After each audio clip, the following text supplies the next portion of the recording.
Go to South Africa now, where Michelle Obama is kicking off her first major solo overseas trip as First Lady. And she's brought along her daughters and her mother. And NBC's Kristen Welker is in Johannesburg with the latest on this. Kristen, good morning to you. Good morning. We have just learned that the First Lady, Michelle Obama, has met with the former president of South Africa, Nelson Mandela. It is the first time the two have ever met. And while details are still trickling in, this is no doubt a monumental start to this trip. An historic moment captured for the world as Michelle Obama and Nelson Mandela meet for the first time. Her daughters Malia and Sasha also share the moment. Monday night they arrived in Pretoria, accompanied by Mrs. Obama's mother, her niece and nephew. They got a very warm welcome. Malia and Sasha were given African blankets to guard them from South Africa's winter chill. The first daughters have been abroad before. Earlier this year, they accompanied the president to Brazil. They met the Queen at Buckingham Palace. But this might be their greatest foray onto the world stage. They are instant celebrities.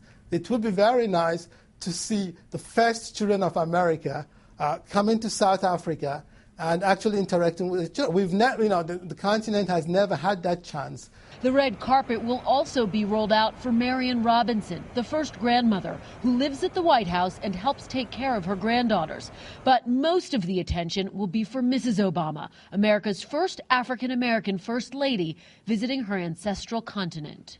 To us, it's very, very, very exciting. I think it's very motivating for young black women. During her week-long trip, Mrs. Obama will promote youth leadership, education, and HIV/AIDS awareness. Today, she paid tribute to South Africa's most iconic figure with a tour of the Nelson Mandela Foundation.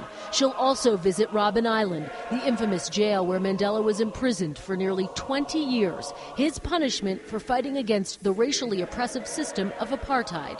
It's meaningful for Africans and for South Africans who have gone through this long racial struggle. This is Mrs. Obama's second official solo trip abroad. Last year she visited Mexico and earthquake-ravaged Haiti. But she also raised eyebrows for a lavish private summer vacation with her daughter Sasha to Spain amidst negative economic news. This week will likely draw a different kind of attention. The crowds are only going to be focused on her. And so it is really her chance to have a global platform. A journey for the Obama ladies that will resonate on two continents, half a world apart. Mrs. Obama met Mandela, who is 92 years old and in frail health, at his Johannesburg home. In addition to Malia and Sasha, Mandela's wife was also present for the historic event. President Obama met Mandela back in 2005.